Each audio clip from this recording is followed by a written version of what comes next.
The mind creates the wound and sells you the cure. If man's entire life is lost in a world of thought, then what in his life is truly real? Thought is a habit of the mind, a habit of the ego. Ego is a habit of the self, and the self does not in truth exist. Therefore, there is nothing in a man's life that is truly real. For reality is the nameless, identityless, mindless, and thoughtless void. When I say this, I am not offering poetry.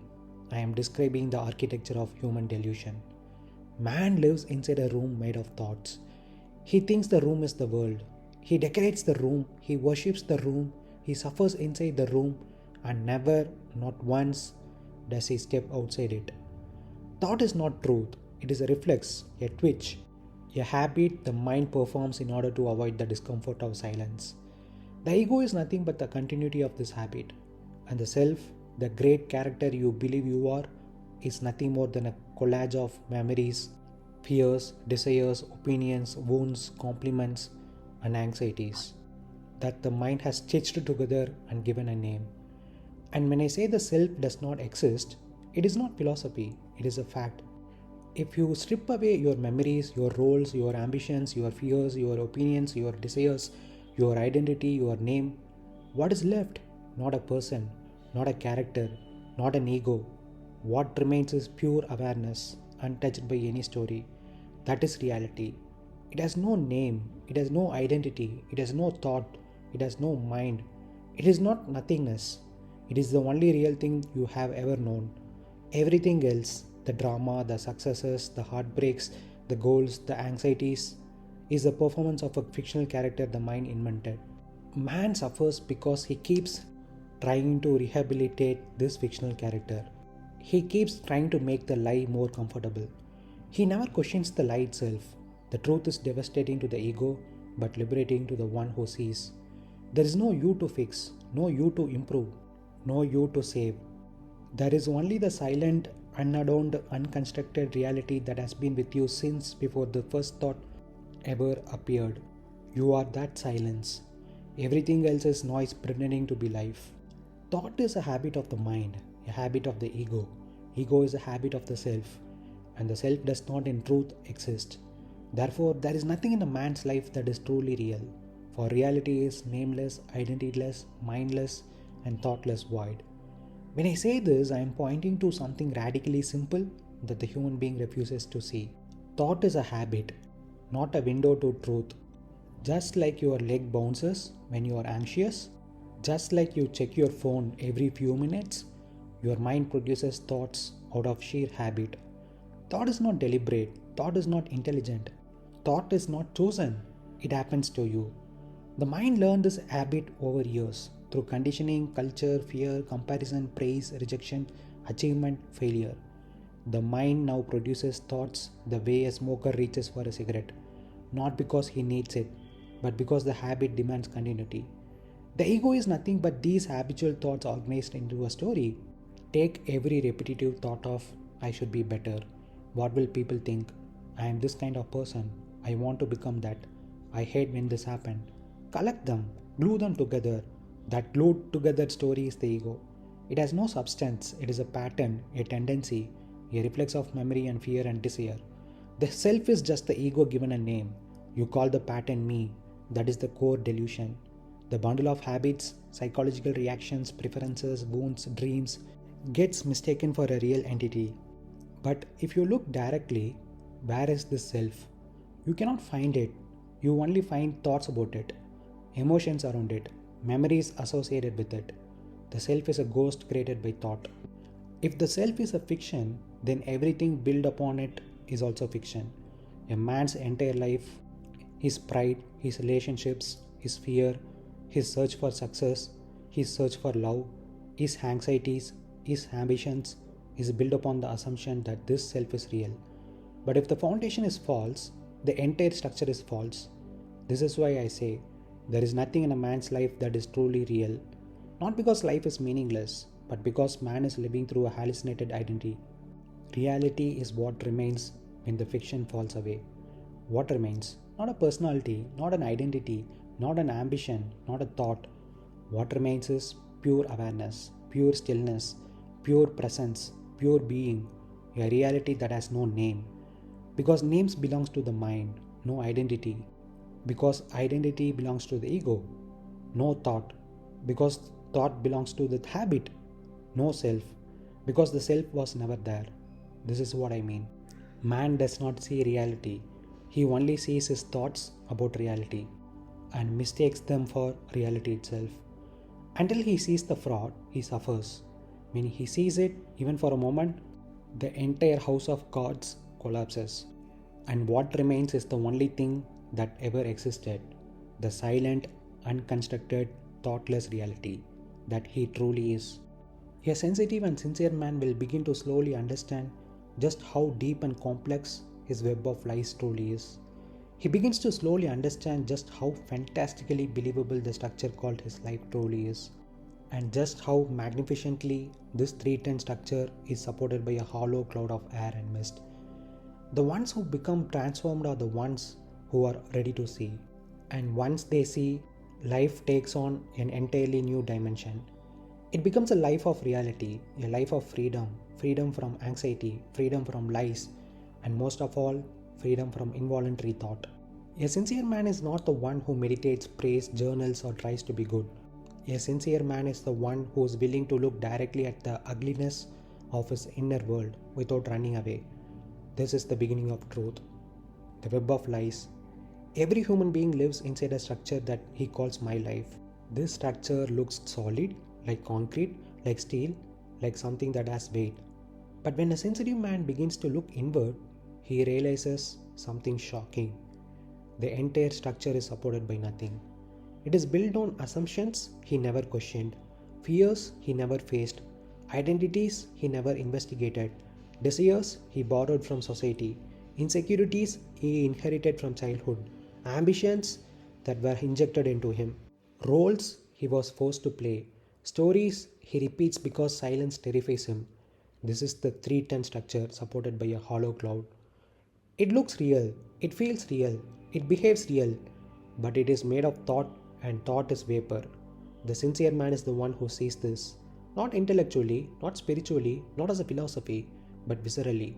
He begins to see that his anxiety is not coming from life, but from the lies he keeps telling himself, that his suffering is not coming from events, but from the imaginary self that reacts to them, that his ambitions are not truly his, but are an escape from emptiness he refuses to face, that his entire identity is stitched together from memory, fear, and imitation. He sees the mechanics of his own prison, and once he sees it, even faintly, the illusion begins to lose its power. The ones who become transformed. Transformation does not happen because a man tries hard. It happens because he is ready to see. Some people are terrified of seeing their inner truth. They cling to the lie like a drowning man clings to a piece of wood. But the ones who are ready, who are tired of suffering, tired of pretending, tired of performing, they begin to see the world as it truly is. And once they see, life takes on a new dimension. Not a spiritual dimension, not a mystical dimension, a real dimension. A dimension in which thought no longer dominates you, emotions no longer enslave you, identity no longer cages you, anxiety loses its fuel, suffering evaporates, the world becomes clear, simple, obvious. You live without the constant itch of the mind, without the choking grip of fear, without the exhausting circus of trying to become someone. You live as you actually are, unburdened, undistorted, undivided. Freedom from involuntary thought. This is the highest freedom. Man thinks his problem is money, or loneliness, or failure, or ambition, or relationships. It is none of these things. Man's single problem is this: his mind never stops moving. Thoughts attack him, emotions drown him, imaginations hijack him, fears choke him. This is involuntary thought. When you see the lie of the self, when you see the machinery of your suffering, when the illusion collapses, thought loses its momentum. It no longer happens to you, it becomes optional. That is freedom, that is sanity, that is reality. Everything else is the dream. This is the awakening. Thought creates the disease, thought creates the fix. Thus, the fix does not cure the disease. The fix is the disease itself. The corridors along which a man walks, the things that he likes or dislikes, the things that he enjoys or fears, the opinions that he has, the factions that he supports, and all the ways in which he divides his life into mind versus other or created by thought. Let me go slowly, because this is one of the most dangerous truths a human being can encounter. When I say thought creates the disease and thought creates the fix, I am pointing to the greatest trap in human life. The mind creates the problem and then invents a solution to the problem it created. This is why man never becomes free. The disease is created by thought. What is fear? A thought about the future. What is regret? A thought about the past. What is anxiety? A storm of imagined scenarios. What is insecurity? A comparison produced by thought. What is identity? A story created by thought. What is loneliness? A commentary about oneself. What is ambition? A projection invented by thought. What is suffering? A narrative thought keeps replaying. Every psychological problem a human being suffers from is generated by thought. Thought is the disease. The fix is also created by thought. The same mind that creates fear says, "Here's how you can stop being afraid." The same mind that creates insecurity says, "Here's how you can become confident." The same mind that creates loneliness says, "Here's how you can be fulfilled." The same mind that creates ambition says, "Here's how you can become successful." The same mind that creates identity says, "Here's how you can improve yourself." So the mind creates the symptoms and the cure. But here is the trap. The cure is made of the same substance as the disease, so it cannot cure anything. Trying to fix thought with more thought is like trying to put out a fire using gasoline. It only makes the fire appear more controlled. The fix is the disease. Self-help, spirituality, improvement, motivation. Most of it is just thought rearranging itself. It sounds like progress. It feels like growth. But it is still the same hamster running on the same wheel. The wheel keeps spinning. The cage remains intact. This is why men spend decades working on themselves and never become free. They are polishing the bars of their prison. Thought creates the whole corridor of a man's life. When I say the corridor he walks, his preferences, his opinions, his fears, his loyalties are created by thought. I mean this. Nothing he believes is truly his. His likes and dislikes are programming.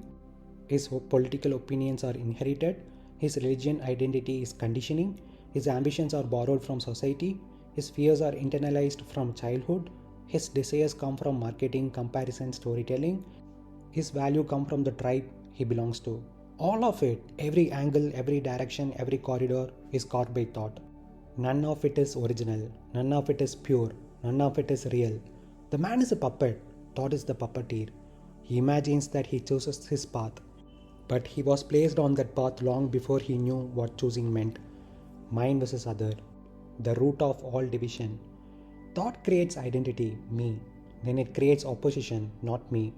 Every conflict, every comparison, every insecurity, every argument, every rivalry comes from this one division. Thought splits the universe into two. Mine, other. This division is artificial, but it feels real. Because thought is convincing, yet the division is the origin of all suffering. The only cure is seeing. When thought sees that it is creating both the wound and the bandage, something breaks. The illusion collapses. And the only thing left is direct seeing, a perception that does not depend on thought. This is freedom. This is sanity. This is truth. Everything else is thought chasing its own tail. So, your dislike, your like, your past, your stories, your regret, everything is thought spinning its own universe and convincing you it is real. The entire thing is thought, every last drop of it. You believe you lived those moments. You believe there is emotional weight in them. You believe they define you. But you are not living the events. You are living the thoughts about the events. And those are two different worlds. The event ended years ago, but the thought, the replay, the fantasy, the regret, the insecurity continues. Thought keeps the corpse alive. The girls, the rejection, the fantasy, all of it is a movie. The girl you disliked, the girl who rejected you, the childhood crush you confessed to. These things happened, but they lasted a few minutes, a few days, a few weeks. Then they ended. But you keep living inside the memory and the story you build around it. Not because it matters, not because the event was special. but because the mind needs content. It needs drama, it needs characters, it needs a storyline in which you are the protagonist. So it turns tiny sparks into enormous fires. You don't suffer the event, you suffer the mental sequel. The comments made by someone. They said it once, perhaps casually, perhaps cruelly, perhaps thoughtlessly, but now the mind takes that one sentence and repeats it for 10 years. Not because you are unattractive, but because thought enjoys the sensation of being wounded. It gives the mind a role, the one who must prove himself. The mind loves roles, they give it continuity. The status game is also thought. Let me look good in front of them. Let me succeed so they see I am better. Let me make money so they respect me. These are not your desires, these are responses to imaginary judges in your head. The relatives are not in the room, the girl is not in the room, the critics are not in the room, but thought keeps them alive. Your whole pursuit becomes a reaction to ghosts. The desire for money is also thought. Not money itself, but the idea that money will fix the self. Once I make money, they will admire me. Once I become successful, they will regret rejecting me. Once I achieve something, I will silence my insecurities. This is not ambition, this is psychological revenge. And revenge is always rooted in imaginary enemies. Again, thought creates the disease, insecurity, and thought creates the fix, success fantasies. Thus, the fix is the disease. How is all this being lost in thought? Because you are not living life, you are living the mind's movie of life. Watch what is happening inside you. The moment you wake up, a stream begins. Memories, regrets, imagined arguments, fantasies, anxieties, comparisons, future scenarios, past insults, imagined victories. A continuous theater. You mistake it for your life. But it is just thought running loops. The real world is silent. This inner world is noise. You are living in the noise. The truth is devastating but freeing. The girl didn't hurt you. Your thought about her did. Your relative didn't diminish you. Your thought about their opinion did. Your past did not shape you. Your thought about the past does. Your ambitions are not real desires. They are reactions created by thought. Your imagined future is not reality. It is mental fiction. Your suffering is not life's doing. It is thought's doing. The seeing of this is freedom. Because once you see the fraud, even faintly, the entire system begins to collapse. You realize none of this is actually happening. It is only thought repeating the same stories. The puppet stops dancing because the puppeteer has been exposed. And what remains is something shockingly simple. Life without thought. Life without story. Life without the burden of becoming someone. Life as it actually is.